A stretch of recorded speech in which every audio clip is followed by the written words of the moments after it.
Hey, what's up guys, aarava here, and welcome back to the episode of my F1 2019 career mode, episode number 77 today for the Hungarian Grand Prix in Season 4. If you guys did miss the previous one at the Hungarian Grand Prix, then be sure to go check that one out before you see this one. That was a very topsy-turvy one, but spoiler alerts, in the end, we actually got our second win of the season, really only due to Hamilton's unfortunate demise in DNF after dominating the entire Grand Prix. So, big shame for him. Could have been 2 wins in a row, probably should have been, but obviously we got very lucky there. We made a very aggressive two-stop work to get up into P2 and then picked up the pieces. But coming into this one, then you can see there in the background, we've completed the development of the car in terms of actual raw pace. The car is now fully maxed out. The only upgrades we've got left to do are reliability upgrades. So you can see there we make a final step up and we're pretty much level, just a pixel ahead of Racing Point there in second place on paper. But of course, as I've said many times, the fuel spread is so small. That scaling on that graph is tiny in comparison to the scaling of the graph when we started back in Season 1 and 2, so the entire field is just, a couple of tenths really spread it, I think, especially in that kind of top 6-7 teams there. But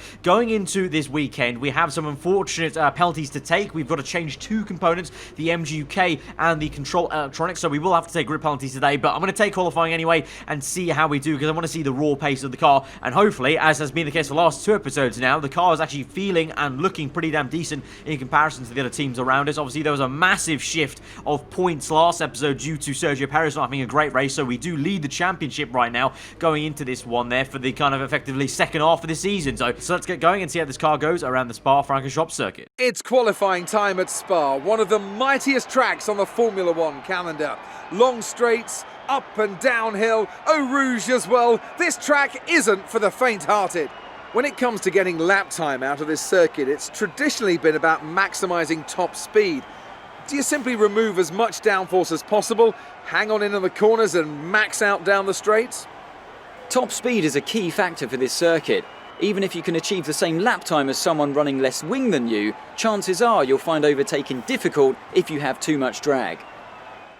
Right, diving into the very end, literally, of the flying lap we do in Q1, across the line, up into P2 there, and so very simply put, easy into Q2. You can see the car having some decent pace right now. Red Bull there, though, as well. Bit of a Noah's Ark situation with 2 Red Bulls in P3, 4, and then Renault 5 and 6, but I'm sure in Q2 and Q3 that will start to be mixed up again. But once again, Racing Point looking like they're lacking some pace here, and also McLaren also on the back foot, Renault stepping up, whereas they kind of weren't really there at the Hungarian GP, so that's going to make things again juicy for the championship. If there doesn't appear to be a pattern really of any one team always being right up there, apart from really Merc ourselves, with Hamilton being right up there for the last 2 episodes, but of course it didn't work out to plan there. But across the line in Q2, we're through. We're down on time though on Hamilton there, P8 only, so we're a little bit close to the drop zone there. You can see both McLarens were also knocked out, so the championship leader, or the person who was leading the championship for a few episodes there, Sergio Perez, by quite a big margin in fact in the last few episodes, has been knocked out in Q2. Very surprising. And Antonio Giovinazzi does amazingly in P2 there in the Haas, so maybe some surprise pace there, and like I said, a bit of a jumbled up result as we get through Saturday qualifying. So we now go through to the top 10 shootout there, and it's time to try and do the job and try and bridge that gap we kind of lost some time to Hamilton with in Q2. So here we go for our first fly across the line, P4 only. Gasly at the moment has gone fastest there. I believe Hamilton is in second place with Hulkenberg in third. We go for our second flying lap. It's the death of the session. The checker flag's already fallen, so everyone now is on their last run and has already done their last run. We're down to P5 now as someone else has gone faster through Sector 2 though, finding some time, getting very aggressive on the curbs there, but finding the time, about 5/10 gain there, so it's a really decent lap there compared to my first flyer through the last corner then, trying to chuck it through as best we can through the bus stop chicane to the line, across the line. What's it going to be? It is going to be, I can say, pole position at the Belgian Grand Prix, although it would be, of course, without the penalties, but it is officially pole position on Saturday, and then the penalty will come on Sunday there. But pole position, but you can see how fine the margins were between myself, Gasly, Butler and Hamilton, so this might be a very close race at the forefront for the 2 Red Bulls and Hamilton, and for me, well, we're going to have to obviously make up ground at the very start of the race with the penalties we're going to receive there, but at least the pace is there, so we can attack the race with some sort of confidence, I guess, if you will. But it's a bit of a shame that it's the first pole in a long while for me in the career mode, and we have to take a penalty on the exact same race. But hey-ho, still in fine spirits. Belgium GP, it's always a very fun race, really, with the slipstream, so let's go to Sunday and see how we do.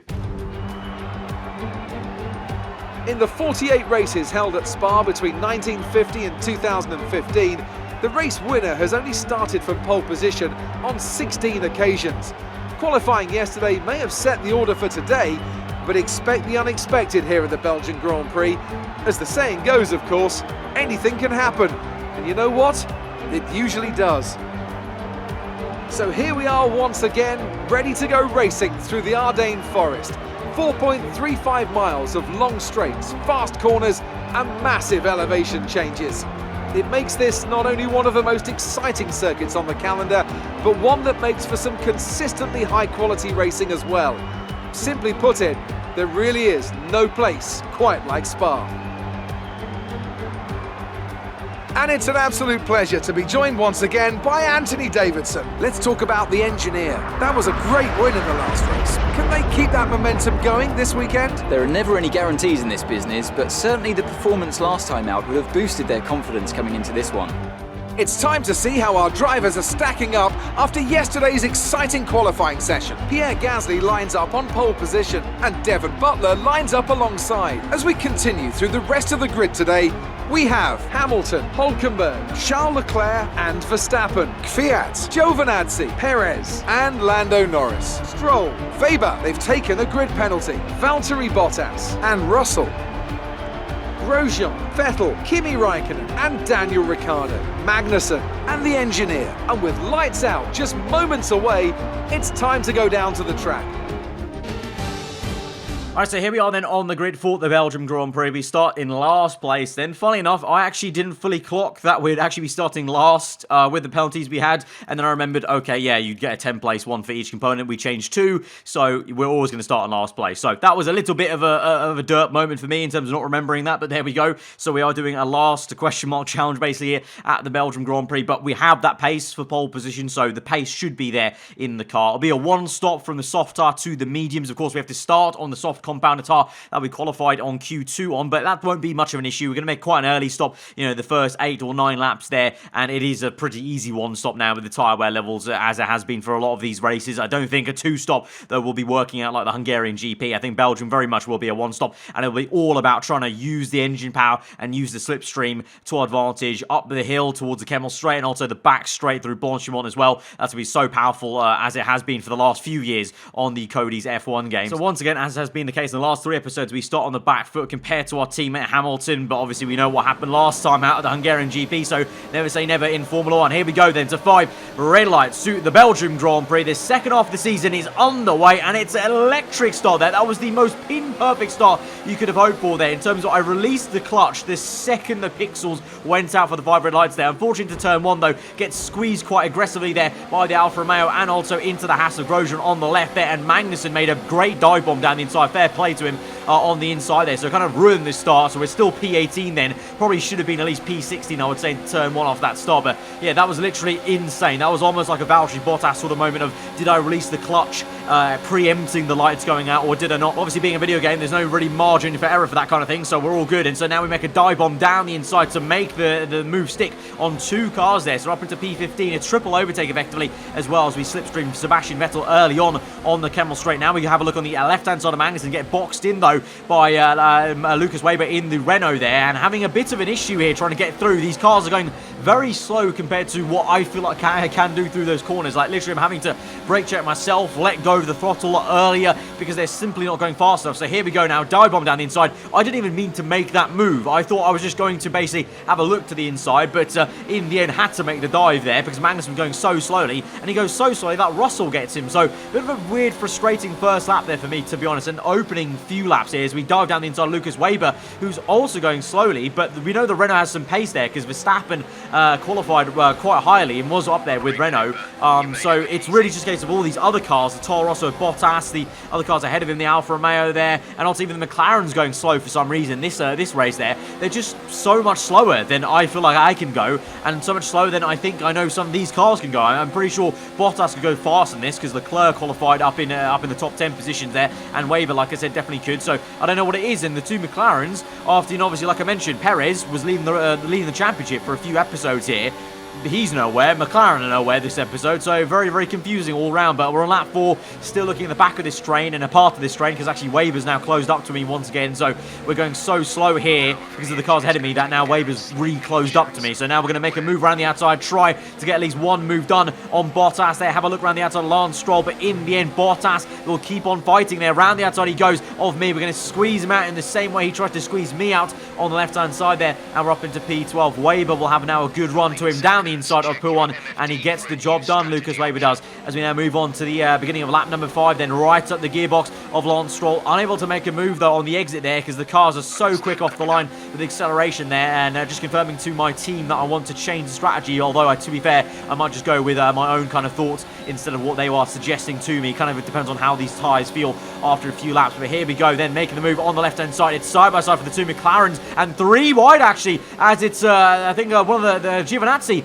of the Haas there, who qualified in the top 10, obviously, you remember, quite remarkably, has now been overtaken by Sergio Perez there. But it was 3 wide for a moment there. Perez now up the order into what is going to be P8. That is Giovinazzi P9. We go around the outside of Lando Norris trying to get P10, and Norris also squeezes us to the left there. So we do the same thing to him, and so it's a copycat move to the one we made on Valtteri Bottas. But both times there, the car on my inside trying to be very rude, trying to push me off on the left-hand side, but having none of it. And now here we go, the move on Giovinazzi, the Italian in the Haas, down the inside of Blanchimont, up into P9 then. And so we now set our sights on Sergio Perez, the man I've been trying to fight for the championship lead, really, as of late, but instead we're fighting over P9 in P8. Very odd situation right now, but still, the overwhelming kind of thought of this first part of the race is frustrating. I feel like we could have probably been a lot further up the tarmac here on this lap than we are right now, because of so much issues with getting through that traffic and how slow they were going in that train, that classic kind of DRS train that can happen on this F1 2019 game. But here we go then, trying to chase after Sergio Perez. He's quite some way away from us right now, but just look at the speed we're about to gain here with DRS open, overtake mode, and rich mix here. These maxed out cars are pretty insane, obviously, as we know this entire season so far. In a straight line there, we overtake Sergio Perez pretty easily, up into P8, and now we'll go on to try and catch up to Dan Kvyat. Yellow flags, though, up ahead as we move on towards lap number 8. So first and foremost, we might get one free position here, I think, because I think there's a car going slowly. Yes, Nico Hülkenberg on the right-hand side there is maybe going to pull up there. He's very, very slow on the right there, and so we get past him on track, actually, instead of actually him just retiring, and we're up into P7 then. So, yeah, this season really has been very, very topsy-turvy. We said it before, you know, you had so many people being up there, but also so many people getting, you know, then inconsistent. So Hülkenberg at one point was looking like a good championship leader, you know, around the Canadian GP. Now he's here DNFing, not scoring points. Obviously, Sergio Perez had his moment, and now he's been toppled. Obviously, maybe is it our turn now? I don't know, really, because we won last race, but here we are starting from the back here. So it's been a very topsy-turvy race for everyone. It seems like no one can hold the championship lead for more than 3-4 races at a time, which is rather exciting, really, obviously, for us in this entire second half of the season. But we make our pit stop there on lap number 9, then 1 lap earlier, or 2 laps earlier, actually, than my team wanted me to. 1 lap earlier than Hamilton, because I thought the tyres weren't really feeling too great, and I wasn't really catching Kvyat much on those soft tyres, so I thought maybe on a set of mediums. The mediums were amazing for us last episode. I know the compound technically is different from Spa to Hungary, probably in real life and reality here, but in the game, you know, the mediums felt great at Hungary. So let's see how they go for us here at the Belgian Grand Prix. Across the line then on lap number 10, P14 up to P12. Kvyat, there he is. He's down the order for a moment, then he comes back through, obviously, the nature of the pit lane exit, so he's ahead of us, but you can see we're a lot closer to him than we were before the pit stop window. So that undercut has worked out well for us to not only close up to Kvyat, but also get away from Sergio Perez and Lucas Weber behind us there. I feel like Perez was able to kind of stay with me due to the DRS train he had on me, but now we've broken that, and so now we can try and catch up to the Russian and try and overtake him. But it's a 2-wide moment there between Gasly and a car there. I think that is going to be Magnussen. Yet Magnussen in the Williams car. Obviously, he's going longer in this Grand Prix, I think, on the set of mediums that he started on in the race. So Gasly made the move, quite crucial for him to make the move. I'm going to try and make a little move on Kvyat there. We hold on the inside there of the right-hander, but Kvyat just says no there and doesn't offer me too much room to work with, and I don't have enough grip to make the move stick. So instead I have to be patient to the back straight towards Blanchimont. Here we go then, overtake mode, rich mix going, getting a toe off Kvyat then, and also have to try and make a move very awkwardly on Magnussen around the outside there, lift off a little bit on the curb then on the left-hander, and we get the move done to the inside of the bus stop there. Magnussen soaring away a little bit at the jostling position under braking there, but in the end we get it done and booked in, and we're going to be up into P9, as also on the Ferraris is in the pit lane there, Norris in as well, Stroll in, so we go through into turn 1, up into P7 of this Grand Prix, and now we can chase after Gasly. He's well within striking distance, I would say, the same distance Sergio Perez had to us, a little bit more maybe, but obviously we know the closing speed is great, especially so on the Red Bull Honda. So here we go then, overtake mode, DRS will be activated now, opening up the rich mix as well the entire time we've been in rich mix. And so here we go, fake to right, go to left there, and confuse Gasly as we go down this straight, and we get the move very easily done. Purple first sector, up into P6, and now we chase after Kimi Raikkonen, who is another car like Magnussen out of sync of the GP. He's yet to pit in this race, so this should be also a pretty easy move in a straight line here as he sparks away there. Both Alphas actually sparking quite a decent amount here on the back straight there, so the Alpha's running quite low ride height, it would seem, around Spa, but we go and make the move over on the outside of Blanchimont. Wasn't really even much of an effort really with these maxed out cars, the amount of downforce we have, not even a blink that had to be made there, and so we're up into P5, and so now we're in the business. The rest of the cars ahead of us now, they have genuine pace. You've got Butler, you've got Hamilton, you've got Verstappen and Leclerc, who Leclerc's been looking really good. For, I must say, for Toro Rosso being the second worst team on the grid on paper there, Leclerc has looked mighty in the last few episodes in the Toro Rosso, obviously with the straight line speed being pretty decent in the Toro Rosso car. So like I said, all these cars now ahead of us have really good pace, so now we're going to have to knuckle down and really push if we want to try and get any of these positions here. And as we move forward with that, 3 laps later, we get a very lucky team radio call here. Some information on Leclerc, they have some kind of mechanical problem. So we've just got massively lucky there. We've got 7 laps to go in this Grand Prix. Normal pace, I don't think we would have caught Leclerc really, so I think we would have had to settle down for P5, but now he's going to be a lot slower. We should be able to close him up, but unfortunately for us as a team, we get this second radio call moments later. Some information on Hamilton, they're slowing down. It seems like there's some kind of problem with their car. So that is such a piss take and such a shame for Lewis Hamilton. He's leading this Grand Prix again. He's been dominating this race ever since he got into P1, I think on the opening laps here, and now it was a DNF retirement at the end of last episode, in the second last lap of the Grand Prix, the Hungarian Grand Prix, to obviously lose the lead and retire. This episode, it's not as bad, but it's still This episode, it's still not as bad, but it's still, from first place here, he's got a mechanical issue, which will definitely probably see him go slow enough to lose the lead of the Grand Prix. So, absolute calamity for Hamilton for 2 episodes in a row, and that's surely going to test his patience if he even stays at the team come the end of this season, on to season 5 potentially, I don't know. But with regards to us then, on lap 16, here we are then closing up on Leclerc, going very slowly indeed with his mechanical issue. He's still carrying on the car, so this will be a very simple move. We actually lift off there as he's going so slow through Blanchimont, high on the ERS there, just trying to save some. Leclerc really squeezing us on the left-hand side, obviously very uneager to give up the position there, but he's defenseless there, and we're up into P4 of this GP then. But that's probably our race. I would say we booked in. We've got we've got 5 laps left, but Verstappen's quite some way ahead of us. But what's not over is the race for this man, Lewis Hamilton, and here he is in the lead of the Belgian Grand Prix. And this is just going to be so gutting to see for him, because we saw it last episode. Obviously, he DNF'd so late on. Obviously, it was great for us, but as this episode, we're not in a position to get the win off him. So it's really just bad for us, even as a team. It just feels bad to see your teammate have this situation. I mean, look how slow he is there in the same place I overtook Leclerc. Butler tries something. Oh, actually, you know what? A bit of controversial there. Hamilton brake checks Butler somewhat there, and so Butler has some damage on the right-hand side of his Red Bull car, but even with that damage, he'll be faster than Hamilton, so it's only a matter of time, really. But Hamilton right now fighting and defending as much as he can for first place here for the Belgian Grand Prix win. Obviously, probably already quite angry as it is going into this episode from the Hungarian GP, but now it's just going from bad to worse here. But as we got up the hill, Butler obviously loses some time up the corner there with a lack of downforce with the front wing broken, but it's going to be a slam dunk overtake for him, and I think Verstappen is too far back in P3 for Butler to be worried about losing the lead himself then once he makes the move. So here he goes down the inside on the outside for the next left-hander, and he will get that move done and be up into first place of the Belgian Grand Prix. Hamilton down to P2. We move up into lap number 19 then, and actually, instead of actually just having a nice calm finish to this race, I'm actually going a little bit slow right now, and Gasly is catching up to me. I don't know what it is really. Gasly, it's not like I've slowed down that much, but Gasly's really picked up the pace there. So as the tyre wear kicks in a little bit for us, looks like Gasly, I don't know, maybe he was saving fuel earlier, so now he's in rich mix for maybe the first time in a few laps, I don't know, but he gets DRS here, and so he's going to try and make a move to overtake us for P4. This will be, we're going to go defensive, but not too much, because obviously Spa, the slipstream's so powerful, so we'll play this tactically and wait till the end of that lap and just get him back here as we go towards Blanchimont, as is the unfortunate way of how powerful it is on the game that you can just do this and kind of almost guarantee you'll get the place back. So you're just kind of yo-yoing about between positions. We saw it in F1 Esports actually as well with Danny Brezne, the Alfa Romeo, and the Red Bull of Freddie there. But we overtake the Red Bull on the inside of Pierre Gasly here. This is up into P4, then ahead of Gasly once more. But as we go through onto the next lap here, obviously he's going to get DRS again off me through turns 1 up towards the Kemmel Straight here. So what I'm going to do is take a leaf out of the Red Bull's book in esports and try and make a fake lunge and go wide on purpose into turn 1. It's maybe not the most poetic bit of racing, as it were, but it's going to work out for us here because we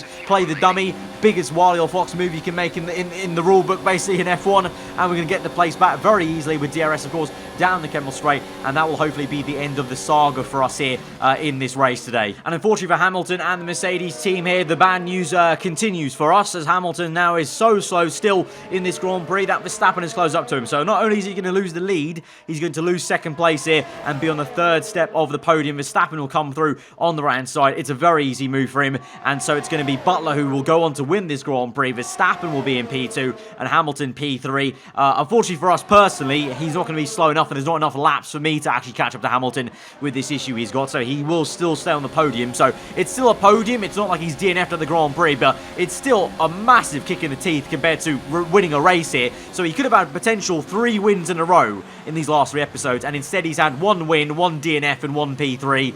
Yeah, it's a little bit harsh there. Harsh reality for Hamilton and the team as a whole. But we move on to the last lap of the Grand Prix. You saw Gasly got us into the bus stop chicane, but no matter. I wasn't afraid of that because we're behind now with DRS. So for the final time in this Grand Prix, we're going to, well, pretty much blitz past Gasly in the straight line, you would say, as we come through. It's got actually quite gloomy again at the Belgian GP. It got quite sunny at the middle of that Grand Prix, and it's now all gloomy skies. So if the race went on for any longer, there might have been some rain. You never know, knowing Belgium. But here we go now. Open DRS, and we're going to fake to right, go to left once again. Bit of deja vu there for Gasly, and then we're going to cut to the inside. They defend that position and remain up in P4, and we'll see that P4 position through to the end of the Grand Prix. So all in all for us, pretty good recovery actually, very good recovery from P20 to P4, but again, left with a bit of a bittersweet taste in the mouth there after what happened to Hamilton and then this Grand Prix. Alright, race over. Take care of the car on the way in.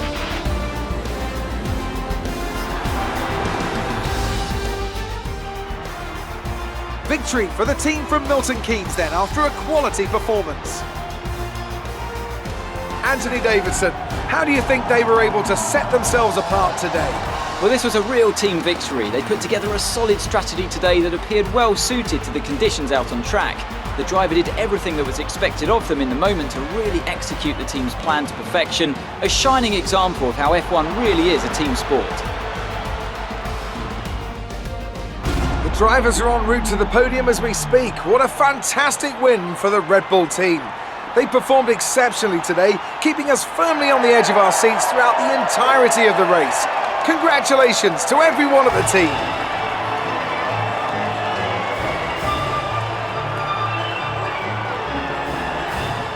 P3 and P4 then, it's a very solid result. Red Bull, though, do get a better points haul, so they actually will probably take the lead of the championship, I think. We obviously continue to lead the Drivers' Championship and actually extend our lead to Perez there, and it's all very fine margins for the kind of top 6 positions for the championship there. You know, it'd be even better if Hamilton can maybe get involved as well. But for the constructors, like I said, Red Bull do get the lead there with that win and Gasly finishing in P5. So again, even the constructors, that swaps again. We've had Red Bull, ourselves obviously at Mercedes, McLaren, Racing Point, Renault, all those teams have been the lead at one point for the championship. So hopefully this just keeps on occurring basically in terms of all flip-flopping around, apart from maybe minusing us having some bad luck as a team with these kind of reliability issues for myself with engine penalties and Hamilton actually having the issues in the race there. But like I said, the points hauls are all so close. I mean, look at that, from myself all the way to, you know, even really Max Verstappen, it's all very close. There's a bit of a gap obviously from Perez to Gasly, but if those guys were able to get some wins and put some podiums, it's all going to be rather interesting as we go towards that last third of the season. But of course, we only start the second half of the season after the summer break in between Hungary and Spa. So guys, if you did enjoy this episode, then be sure to hit that like button. Let me know what you thought in the comments below. If you are new around here, subscribe for weekly full-on content. I've been aarava. Hope you stay. I'll see you guys next time. Goodbye.